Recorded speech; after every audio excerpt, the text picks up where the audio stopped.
Welcome to The Bank is Open, presented by Pickett Sports, presented by Gold Boys, breaking down the NBA slate. We'll get into some awards, some general takeaways, some futures with the usual cast of characters. It is Brian versus the books. NicLarson. Boys, what's going on? Going on, man? Nick, you go first. Yeah, this is my favorite part of the show is that I don't have to open. I get a guy that can get a guy that can break the ice, open, do all that things. But I can just sit back, sip some coffee, or this is actually tea, but still, and I can just ease into the show.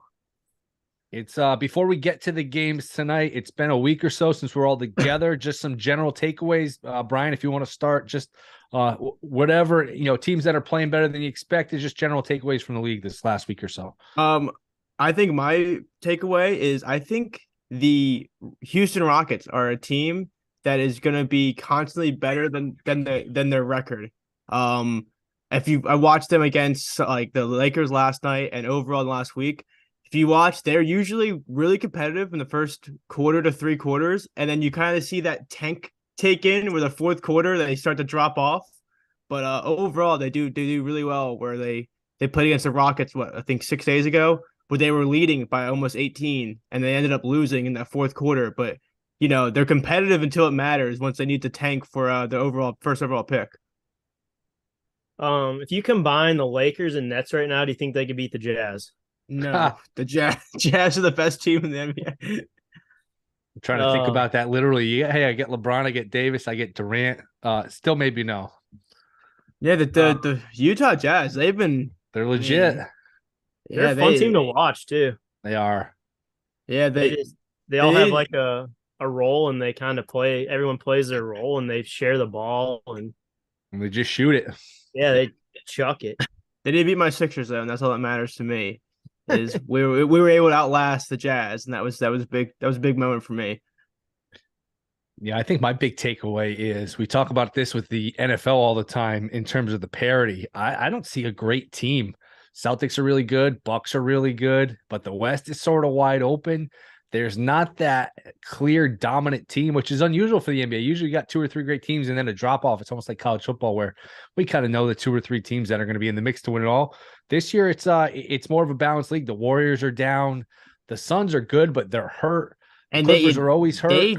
The Suns have dropped off last week. That's another takeaway. They went are they 3 or 4 game losing streak? It's something bad. They've dropped, I think, 4 of the last 5. Well, what's it? Paul's hurt. Cam Johnson's hurt. Ayton hasn't shot the ball well for whatever reason. He shot 8 for. I know he shot 8 for 10 last night, and they lost. That was a weird game against the Heat. I thought they would have that one. Yeah, he's been okay around the rim, but that sort of mid-range game has really been shaky for him. And yeah, it's sort of a wide open league. It really is. So which makes it fun. Remember this time last year, the Celtics, nobody really thought of them as a contender, and they came out to be a dominant team. Came within a couple games of winning it all. So makes it more fun when there's parity like this. Let's get to the games tonight. We do have the Grizzlies and the Pelicans. Grizzlies have played well. They lose Bane for a couple weeks, but they're going to be getting Jaren Jackson Jr. back. If not tonight, then soon. They are catching 2 in New Orleans, total 226. Nick, start us off here. Pelicans and the Grizzlies.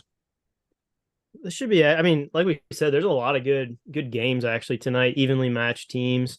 This should be a fun one to watch. It'll be fun watching Ja do his thing tonight. I don't know. I'm kind of torn on who to take for a side in this one. Zion is out.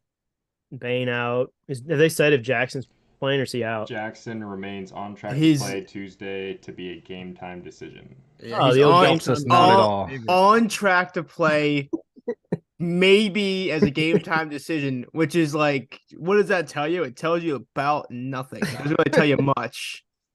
Probably questionable. He's probably questionable.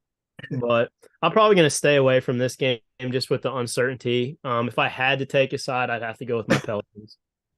Okay, yeah. I mean, I'm with you there in terms of trying to. This is one of the games I kind of avoided on the slate just because you have the potential that maybe Jackson's back, but also he could be out, and then he also could be questionable. And you also, like, coming off that foot injury, you don't really know how effective he's going to be. Zion's out. Jonas Valanciunas doesn't really have a role on the Pelicans anymore. He gets played off the court really fast, which could lead to Steven Adams having a big game. But Steven Adams was the only real look I gave in terms of props, because I think he could have a decent game depending on how effective Jaren Jackson is. But other than that, this game has a lot of question marks. Agreed. Yeah, I mean, you never want to be in a position where you're betting on who's going to play unless you have some strong information either way. And there's a lot of uncertainty. I guess I'd probably go with the Pelicans on the money line at home. Again, that's tough without Zion, but should be a fun game. Would be a lot more fun if we had Zion and we had Ja going head to head. Right. In two guys that are going to be in the mix here for the next 5-10 years playing against each other all the time. Have you noticed that this year too with NBA? I feel like a lot of these marquee matchups, like Zion and Ja, that's like the 1-2 guys in that draft. And then It's the same thing where, was it over the weekend? It was CJ McCollum versus Dame, and then Dame sat. Like, so many times I feel like you have these matchups where it's like, oh, look out for these two, and then one of them sits, and it's I always think like kind of with frustrating. some of these, it's like, can you imagine buying tickets to some of these games, looking forward to these matchups, and then all the I get injuries, but yeah, sometimes like that one game when the Warriors pulled like all 4 starters sat.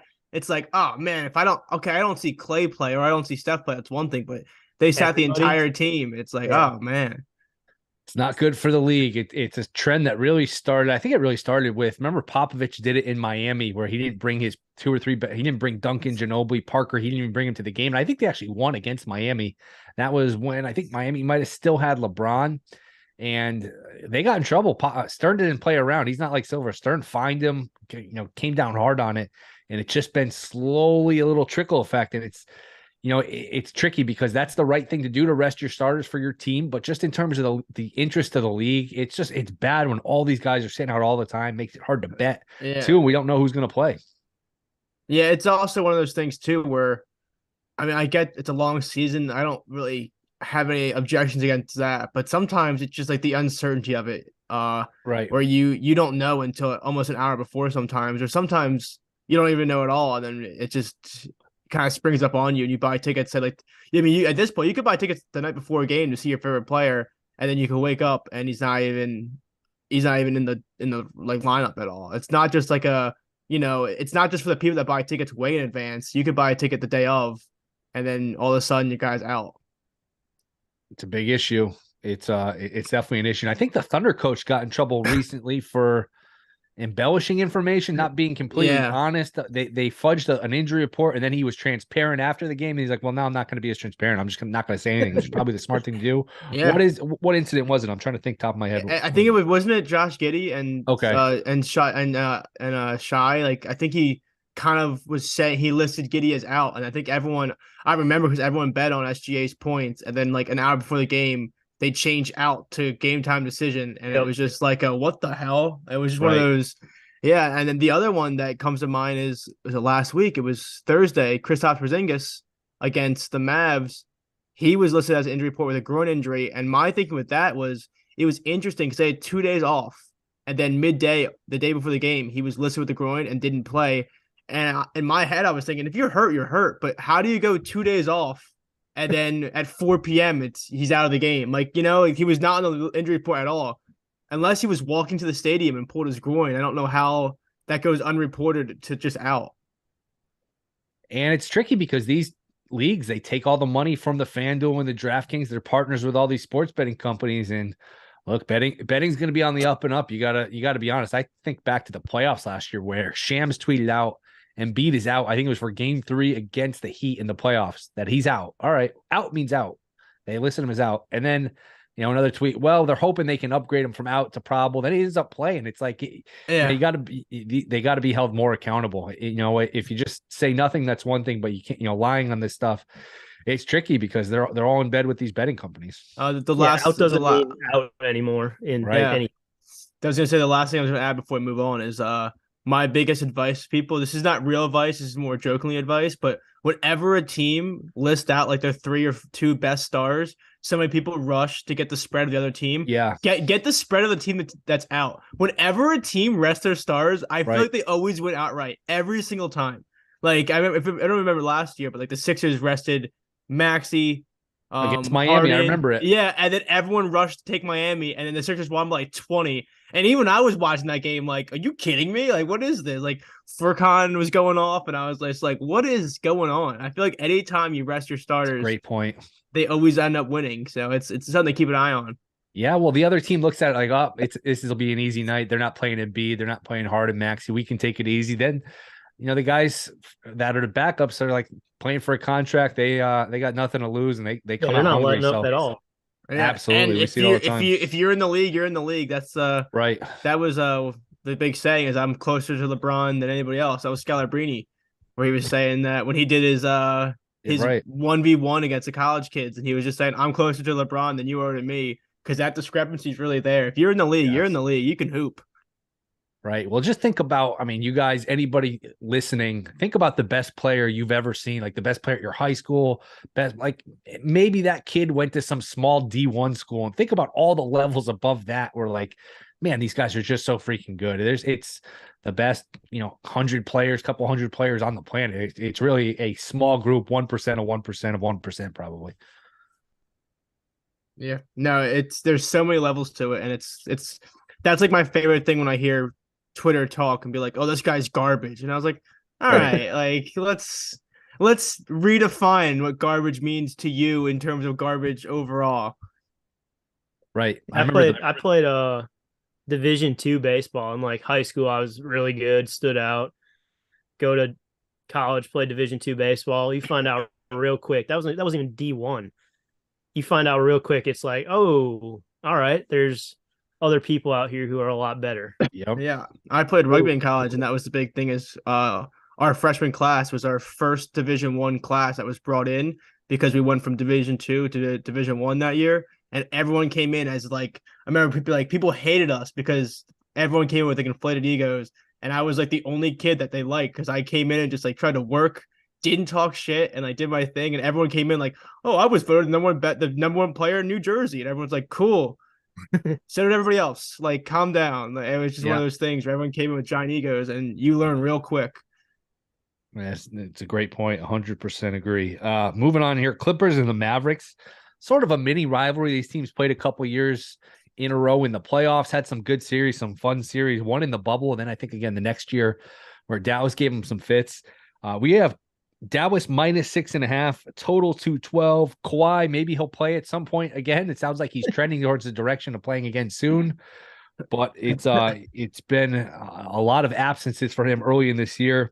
Total 212. Nick, start us off here, Clippers and the Mavs. Yeah, I actually have a play I like in this game.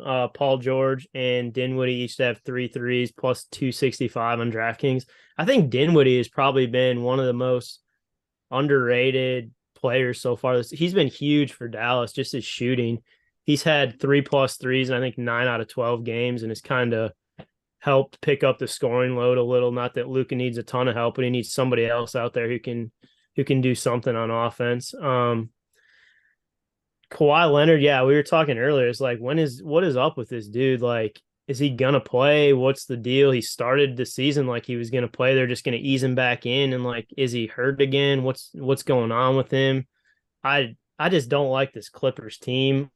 Paul George, I just took because the volume is there. He's shooting 8 to 9 threes a game, so I'll take my chances. He's been a little cold lately, but he can turn it around he can have a 35-point game any given night. So that's a play I like for this game. I'm probably going to stay away from the spread on this one though. Brian, anything for you here? So this is one of those games where it's definitely I'm going to watch. I mean, it's 8:40, but it's the TNT game. I know we talked just earlier about how these TNT games can be really defensive and really kind of grind it out type of games. And I feel like this one screams that. These are two really good defenses. And the over-under at 212 is really telling because it's by far the lowest over-under on the entire slate. So I feel like this is just going to be such a slow-moving defensive game. And I think I lean the Mavericks only because Clippers are on a back-to-back second leg. And I feel like sometimes when you get the win, your first leg, the Clippers are a team that's okay punting a game, say if they get down early, rather than trying to claw back if they get down 10 to 15 in the third or fourth quarter. They might just call it and get their rest. But I lean the Mavericks in this game. But I just feel like it's going to be one of those high intensity, slower games that you're going to see some defense actually being played.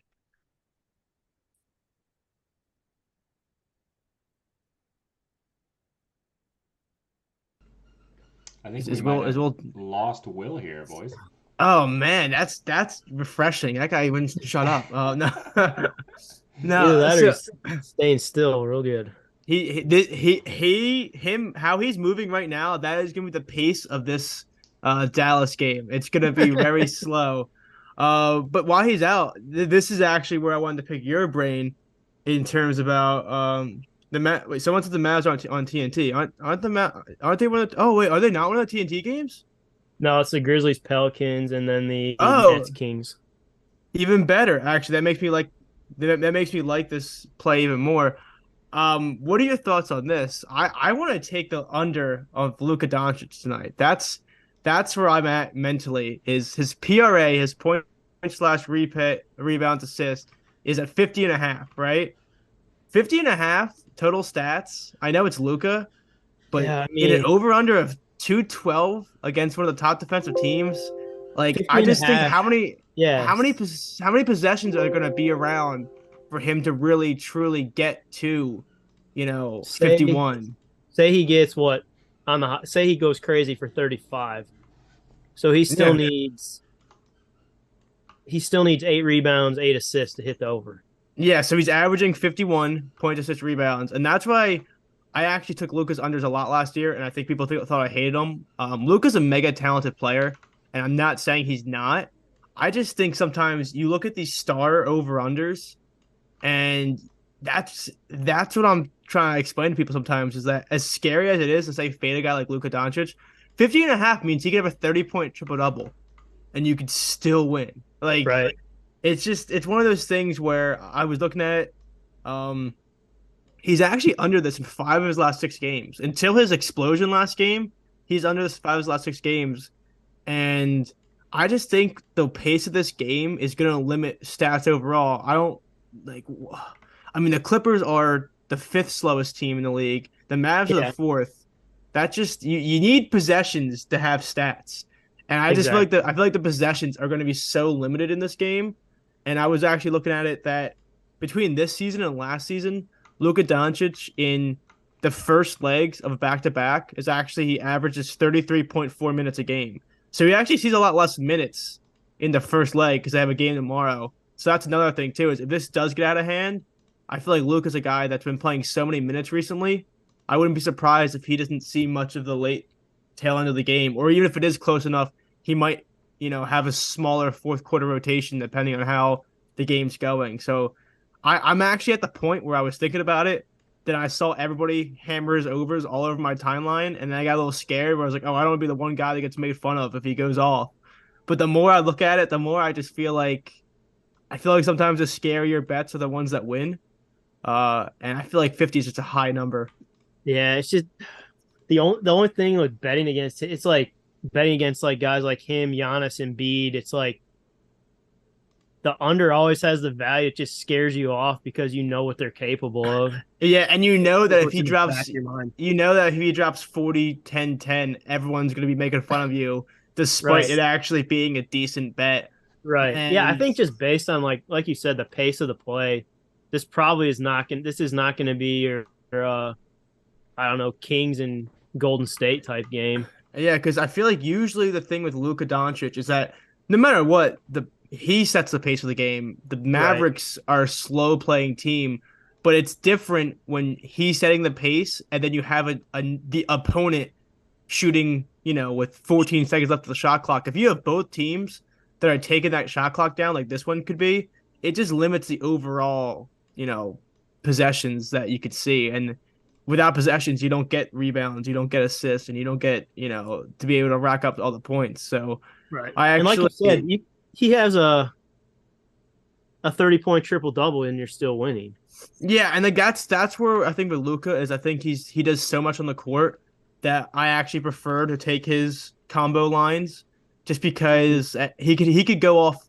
Like if you take an under in a combo line, they can go off in any given category, but as long as one of them underperforms, you should be okay. Like if he has like a bad night on the boards with 5 rebounds, that then just cuts means into something else. Yeah, he can have 35 points, 9 assists, and it's still fine. So yeah, the last point I had is that, but the biggest thing for me is he's actually under this in 5 of his 12 games, and the games he's gone over, he's averaging 14 free throws a game, and the Clippers allow the 3rd fewest free throws. So I think in a game like this, if the Clippers can guard him without giving him easy points to the line, I mean, if you're talking like a 5 free throw game or like a 19 free throw game, that just goes so far into an under. Where if he's not at the line, if he's not living at the line, I feel like he could it goes a long way to making sure that he stays under a big line like this. Who do you think they put on him?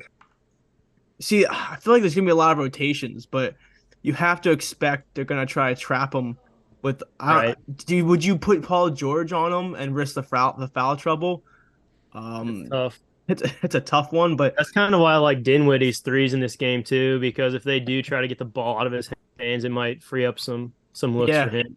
No, I agree. I think the Clippers are totally okay selling as well. I think they're okay selling to make sure that somebody else beats them that's not named Luka Doncic. Oh, look who's back. Sometimes you just need a break. It's just a stressful job. Yeah. Just a stressful job. I need load management. Yeah. Oh, yeah. That's yeah. Next week, I'm only going to come on for 10 minutes, and then I'm going to have. What? That's all we need. We just need. We're not asking you to pitch a complete game. Just throw 5 good innings, and we'll turn it over to the bullpen. So I want your thoughts on this, because that's what we were just discussing while you were gone. Could you get behind taking Luka Doncic under 50.5 points, rebounds, assists in a game like this that's going to be very slow moving and defensive? Yeah, that's a high line. That. I wonder how you do just playing these superstar players, especially in the primetime games, unders, just because you got to figure they're going to shade it to the over. People want to bet over. They want to root for points. They want to root for good things to happen. I wonder how you do just blindly playing the under. So I could certainly get behind an under. Yeah, I made a living last year of taking star players unders, and I mean, honestly, it's the unders. Fun. Yeah, it's not fun at all. It's not fun at all. But just in general, unders obviously go under in any sport or any spread or anything. But with NBA, I think the stars get such a crazy high line. And that's what I was thinking too, is that when I take the stars unders, like if I take this one, if I go Luka under 50.5 points, rebounds, assists, I can win if he drops 34, 9 assists, and like 8 rebounds, or 7 rebounds. Like you can win on a game like that. He could drop 45-5 and you win. It's just one of those games where, he's under in his 5 of his last 6. I kind of talked myself into it a little bit, and what I was saying with Nick there is I just feel like it's gonna be a slow game, and the slower the game, the less possessions you have.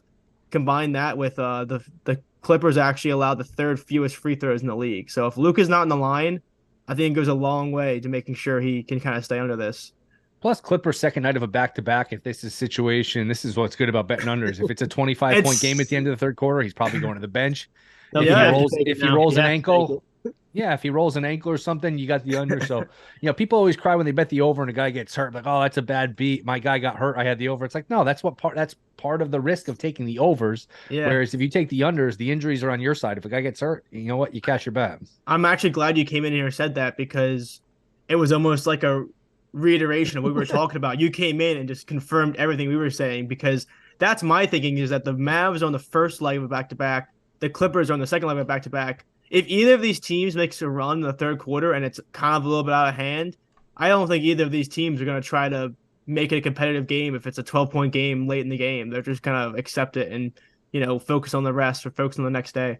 Just such a high number, too. Such a high number. Yeah, anything can happen. I mean, honestly, I'm probably going to take it, and then if he goes off in the first, I'll probably take the live under, because his first quarters are usually where he does his damage.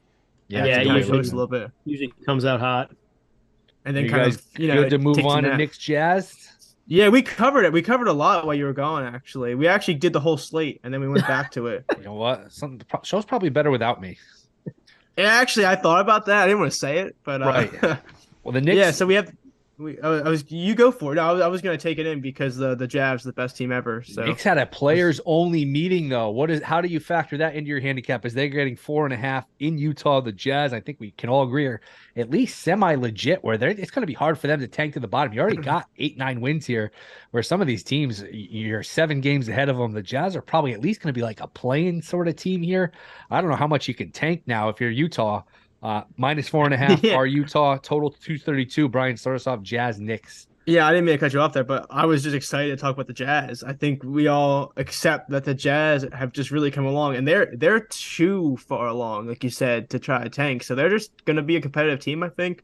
232 is such a funny under to think about, or I mean total, I should say, because I lean under. But for a team like the Knicks, that's such a funny thing where you I always associate the Knicks with kind of slower pace, but with Jalen Brunson, they're now moving. Their defense has been horrendous. I mean, would they just allow 380 points over the weekend in a game? 145 points at home to Oklahoma City. That'll make you form a players only meeting. And I'd sort of worry here that Thibodeau is on the hot seat because he had that great first year, but it's been that they've petered out since. It's New York. They want to get superstars. I don't know that this is great long term. He doesn't want to play the young guys. This is a bad situation here. Yeah, it's not a good one. I wonder if they respond, but yeah, the Knicks are such an up and down team, and with Thibs, there's some times where you talk about resting guys in the fourth quarter in like different games.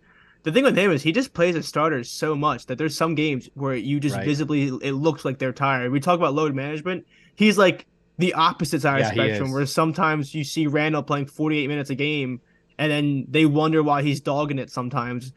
Even though sometimes he's just dogging it because he doesn't really want to be there. But there's sometimes where their guys legitimately look just gas in like the third quarter. Thibodeau manages no loads. Brian said it. Yeah, he doesn't. He's all gas, no breaks. That's what he's thinking with his players. I was gonna say, go ahead. I was gonna say last season the Knicks were playing at like 95, 96 pace, so 95, 96 possessions per 48, and now they're at 9,900 somewhere in there with Brunson. So yeah, so a little quicker tempo. Brunson's a good player, man. They gave up a lot of money for a guy who's not an all-star, not a real difference maker, but he's a good player. They're just a little small in the backcourt. I didn't kill him for not going to get Mitchell. It seemed like some of those asking prices were just so ridiculous, like 6-7 first-round picks, but it doesn't look good now because the Knicks don't look great. Mitchell's been awesome for Cleveland. So I don't know. Maybe they missed an opportunity. Nick, what's your take here, Knicks and the Jazz?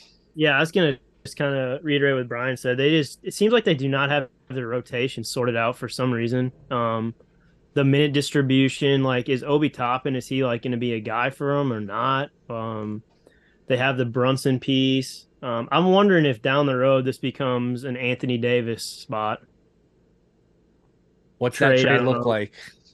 A bunch of first-round picks. They're probably going to want to keep R.J. Barrett any way possible. I don't know. I don't know that the Lakers.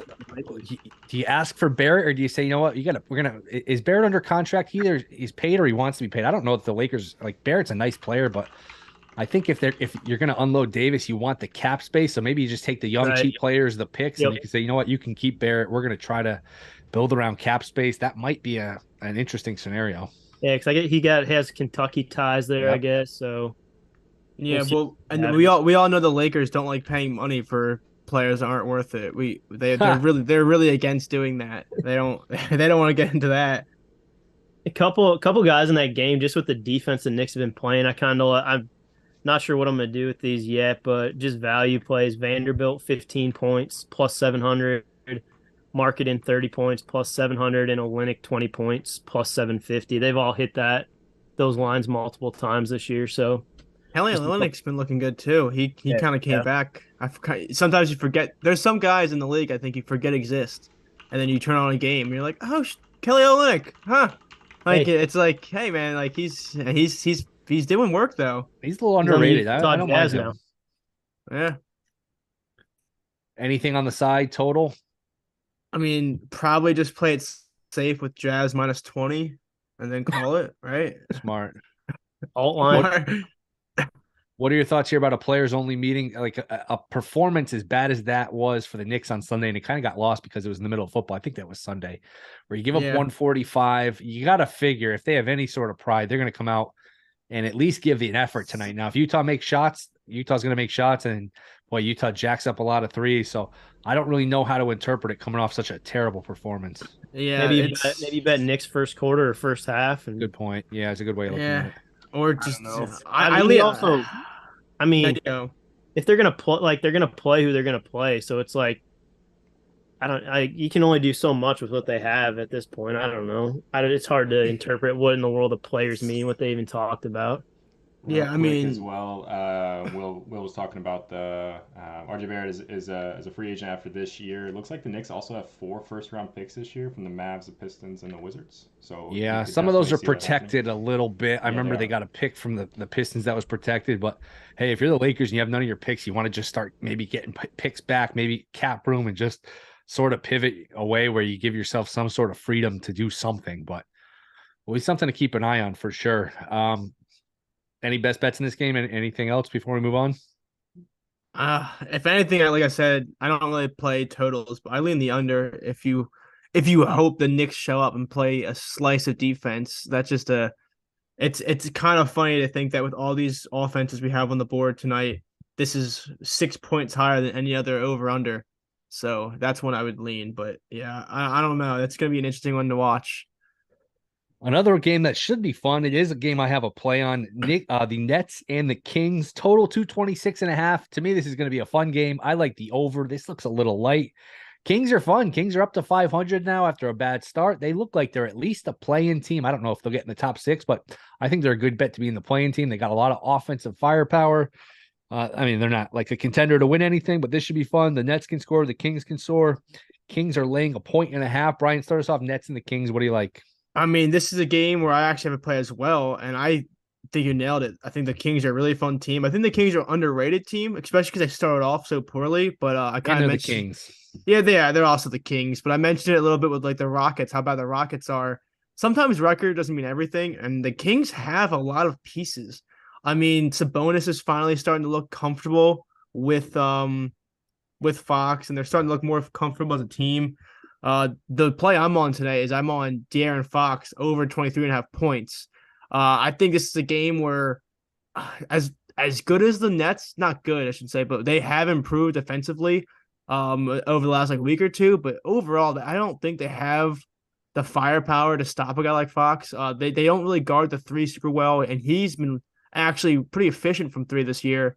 And also, I just feel like the Kings are so good at getting switches on guys, and one of the things I think the Nets have problems with is just getting those quick rotations. And De'Aaron Fox is so fast to get to that cup, and he's so fast to take advantage of a switch that I just feel like for a guy that's averaging 27 points a game, if you take out the game where he got hurt in the first quarter, he's averaging 27 points a game. I just think getting 24 plus in an over-under of 226.5 against the Nets, this was just one I had to kind of put in. I didn't really think twice about it. I think this is a good spot for Fox. Bank is open, presented by Pickett Sports, presented by Go Boys. Nick, what do you got here? Nets and the Kings.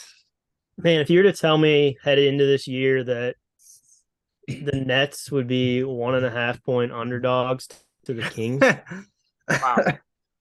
Yeah, that is fair. You would have believed it because it's the Nets. You would have said, you know what, it's the Nets. Anything's possible. That is you don't know who. Yeah, you. It's true. You wouldn't have know been like, oh, Kyrie and KD are gone. That's why. Right. Yeah, one of the two's gone. But I think one of the biggest things with the Kings lately is they, like Brian said, they've kind of figured out the Sabonis, how he's fitting in this offense.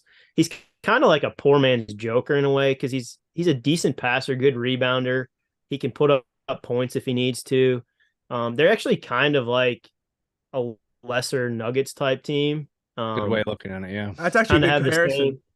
I kind of have the same type of pieces, but not. I mean, you have the Fox and Murray. You've got Joker and Sabonis, and then I don't know who Porter is, if it's Keegan Murray or I would go Keegan Murray or whoever's out there. I mean, Harrison Barnes off kind the bench. of done. Yeah, I He's thought off the got bench he's been okay. Like he's only like their He's been fifth or better. sixth option. So that's if he's your fifth or sixth option, that's not bad. He actually, it was last year he Right. had a decent year. And yeah, you mentioned Yeah, Sabonis no, playing well. If you guys are old enough to remember, I don't think Brian is, but Sabonis' dad, Arvidas, He was was a so beast. good. Oh, he was yeah, such a I good do know passer. so Venus Venice. Yeah, but I actually I like that comparison as well with the poor man's Nuggets because I think it's funny because the last time I was watching the Kings game, they run a lot of sets too, where Sabonis is able to run point Right. from the key, which is big. If you can run through your big man in the post, I think it goes a long way for your offense. And I think that's kind of where the Kings are trying to figure out. They're really figuring out how to run their offense through that post move and also just by having 2 or 3 different ball handlers. Yep, absolutely. Interesting. Nick, you're going to play anything on this game? You said what, Fox over 23.5? Or is that Brian's play? That was That's that was Brian. me. I'm all Yeah, over I don't Fox. You have guys I don't can have do- anything yet for this. I might maybe add something later with her. I like Herter's threes in this game, but I'm gonna take a look and see if I can. It's over 2.5 minus 130, so I'll see if I can find something to pair that with.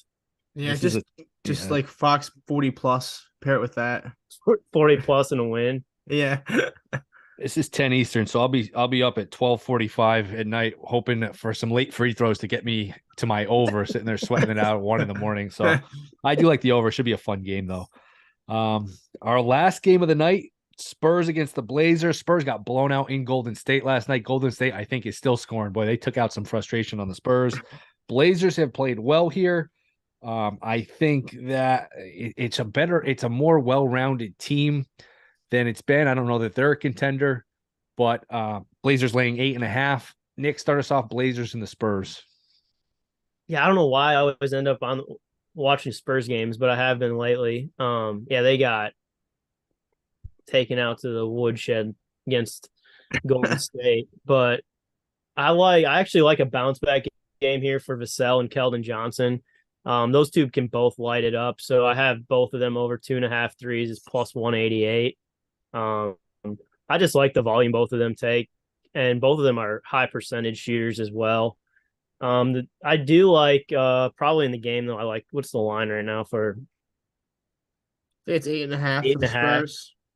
I would maybe look at some type of player performance double with Lillard. I think Lillard could have a crazy night. I think it's a very big Lillard game. His lines moved from 25.5 all the way to 27.5 as well. Oh, really? Yeah, I saw it was lower earlier. I hadn't looked back at it since then. I think it screams a Damian Lillard game, especially Yeah, just for sure. just overall. I actually think this is a decent one of the other players I was looking at. I'm not sure I'm going to fire it. I'm going to wait for lineups, but I think it's a spot you can almost fade Anthony Simons because I think it's going to be such a Lillard game, and I think as good as he's been, if Lillard gets in the zone and you have to share touches with him and Grant, it could be kind of a hard share to fight. Grant's been hot lately too. He's another guy that I had just on my list of He's been looking great. Value. Let me pull it up here. He was for 30 points plus 1,000. Oh wow, look at that. He's hit that like 3 times already this year. So yeah, he's been good. It's been kind of nice to see him find his groove a little bit. But you're Sharp right. out. Sharp is still hurt, right? I believe so. I haven't seen any information. Yeah. I think Grant's given them a nice, like he's a nice role player for them. He's really fills in. You know, they've lacked defense. He's he put up a bunch of good numbers on the Pistons, and he played a decent role for the Nuggets. But he's in a nice spot here where he gives that team something they need, I think. Yeah, I think he's been really good. He's been good on ball and off ball overall. He's one of those guys. Like I have like a list of these guys when I'm watching games that if they make like their first or second shot, you're not going to see them pass. And he's on that list, and so is Horton Tucker. I mean, I was watching the game the other day. A lot of confidence. Horton Tucker came into the game. I did something. I checked back, and he had 8 shot attempts. He'd been in the game for 3 minutes. Yeah, I was like, wow. I think my guy that frustrates me, and I think people will hate me for this, but I think Jalen Green's one of those guys where he's like kind of like that. But the biggest guy for me is Kelly Oubre. Kelly Oubre thinks he is the best player in the NBA. Like twice in the last week or two, I've taken his under. I love taking Kelly Oubre unders, but in the both games I've taken his unders, he shot a combined 1 for 17 from 3. and I'm watching the game, and I'm glad. I like to watch him miss. Like I'd rather my unders shoot and miss than to not shoot at all. And he just keeps chucking them up, and I keep thinking to myself, at what point do you have a little timeout where you just look at him and go, "Yo, I don't care if you're open. Stop chucking those. Like what? Like you've missed 6 in a row. We need that to stop." Like he just thinks he's got like the best shot in the world, and he does not. He did have 5 steals last night, though, which was crazy. Yeah, he also shot 5 for 19 or whatever. So let's calm down there. He should not be. He should not be leading. He should not be leading the team in field goal attempts when he's shooting 5 for 19. It's just Rozier's another guy who's not afraid to shoot either, though. That whole team is just yeah, a bunch of guys that pull up and hope for the best, and then you have like Mason Plumlee that's just kind of around. Clean stuff up a little bit. Hey, Brian, how many games would you guess Oubre has shot more than 10 3-point attempts in the month of November? How many games have you played? 7? I'm not telling you that. I'm going to go 5. 5 of his 7 games. 4 times in 1, 2, 3, 4, 5, 6, 7, 8 games. That's still half. Wow. How many times? I know the Heat, he made 5. But other than that, I think that was only 5 he's ever made in the entire month. He made 7 on the 10th against the Heat. I doubt it. And 5 against the Bulls. Yeah, I mean, if you get like that's like the theory where a blind squirrel finds a nut sometimes. Like, yeah, if you take 23 a game, eventually you'll find a groove in 1 or 2 games. Yeah, absolutely. As far as awards, as we pretty much cover these games, as we wrap up, we'll recap our best bets. As the bank is open, presented by Pickett Sports. MVP, it's pretty much a 2-man race early on between Giannis and Luka, both at plus 260. Then you got Tatum, who's having a great year, 5-1. Embiid had like a 24-hour stretch where he basically scored 100 points, which puts him at 10-1. Curry 11-1. Morant 18-1. Nick, I think we spent a little time on this last week. Brian, any take here on MVP? Anyone you look at in terms of a sleeper? Any value on this board? See, it's funny you say that because I'm looking at the board right now and you just recapped it. I don't see much value at all. I mean, Giannis has been great. Tatum's been great, but I can just never get behind taking a season-long award in the wrap-up of the first month-ish. Right. And you have guys that are under plus 300. It's such a long season, and that's just crazy to think about. And it's like Banchero was minus 900. He's down to minus 650 for Rookie of the Year. It's like, I know he's been great, but he's actually been banged up now too. It's just, man, it's an absurd line. Yeah, I mean, I'm looking at like I saw some love for SGA at like plus 24,000 people were taking, and he's just another guy where his team's not good enough.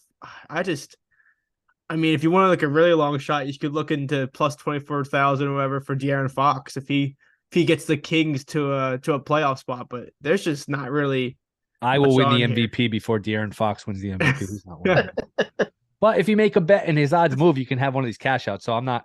It is worth sometimes. Hey, even at 240-1, like I mentioned, one of my buddies has Geno Smith before the season, 750-1 to win MVP. He's like, he's not going to win, but you know what? You get some entertainment out of it. You get a cash out of it.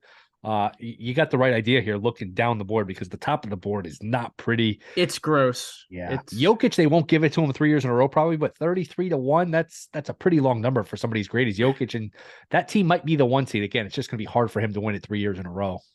Yeah, they just won't give it to him. No. Yeah, I mean, I'm looking. Yeah, I mean, Lillard's 55-1, and there's just I don't know.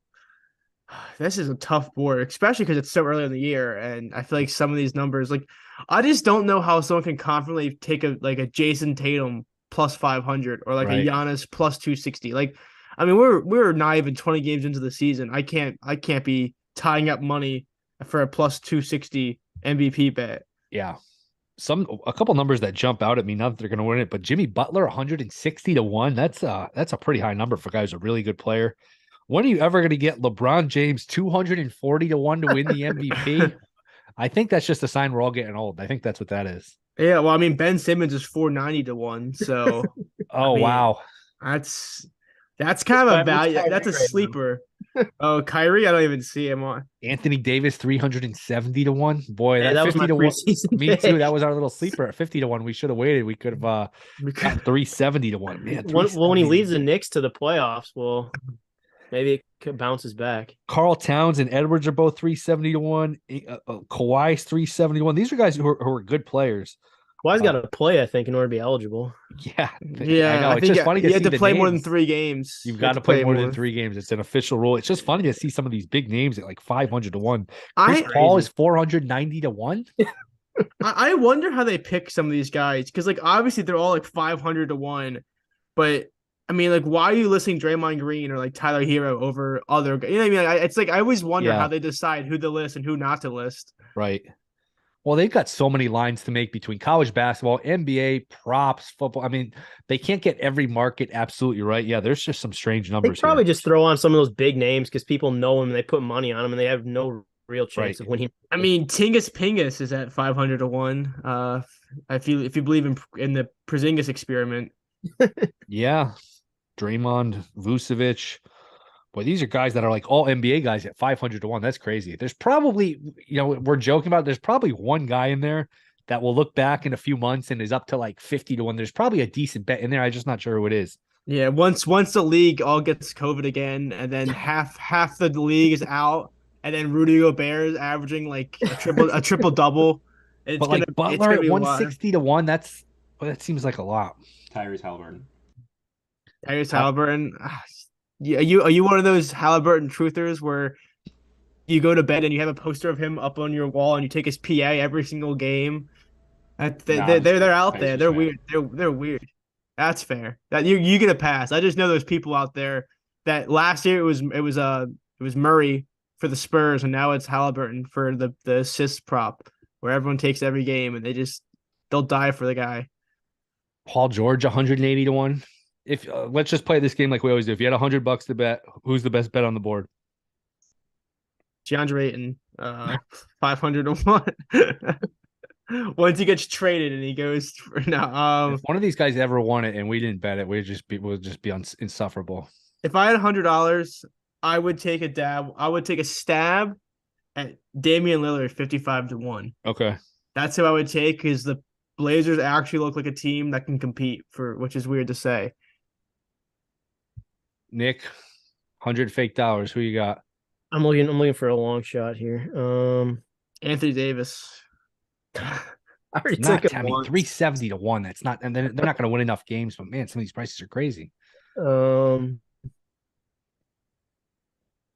don't mind Paul George. Maybe something crazy happens with Kawhi and they have to rule him out or something. And yeah. Then they have to be like, oh, shoot, we have to play Paul George and he's going to have to score a lot. We almost need Kawhi to get the team to the wins because it's a team award too. So you need the wins. Right. It's weird, but then he's not going to win enough. Yeah, that's not bad because if Kawhi comes back, he won't have enough games to win it actually himself. I don't know. Right.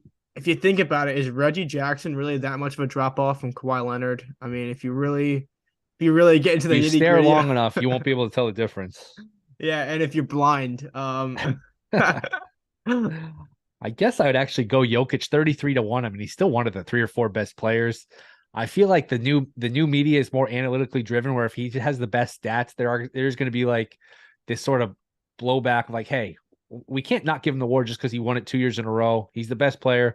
What the hell will give it to him? I mean, it's unlikely. They probably won't do it, but at 33-1, I'm just sort of grasping for straws here. There's not a lot of value on this board. Only way with him is that he's like consciously not even scoring, which not like it doesn't matter, but I feel like MVP they look at points per game, and he took 4 shots the other night. Like that's not like a bad thing, but I feel like he just is at the point where he's finally happy to have a good team. That he's averaging, I think, a hair under 20 points a game or something like that. I think it dropped a little bit, so that's the only way with him is that he can have like a 20-10-10, and they'll still be like, oh, but this guy has 29 points per game. Right, but they are a nightmare when he's off the court. They are a disaster. Oh yes. Just why is John Wall on this list? That's okay. Okay, no, that's what I mean. Is that was my question? Is like, it's like they have all these long shots, but like they probably don't even have him for 6th man of the year on here, but they probably have him for MVP. Yeah, like how do you decide who makes this list? That's all I was wondering. It's definitely off. There's definitely, you see it in all these markets. The deeper you go, you find some off numbers, and hopefully you just catch them with their pants down once in a while and they hit. I remember Yordan Alvarez was like 120-1 to win Rookie of the Year the year he won it. I mean, sometimes crazy things happen. Wander Franco last year in baseball was like 100-1, and he came damn near close. If he didn't get hurt, he might have won it. I don't know. It's interesting. Kelly Oubre, 6th man of the year. Yeah, for that burn. Yeah. All right, before we get out of here, best bets, Nick. What do you got for tonight?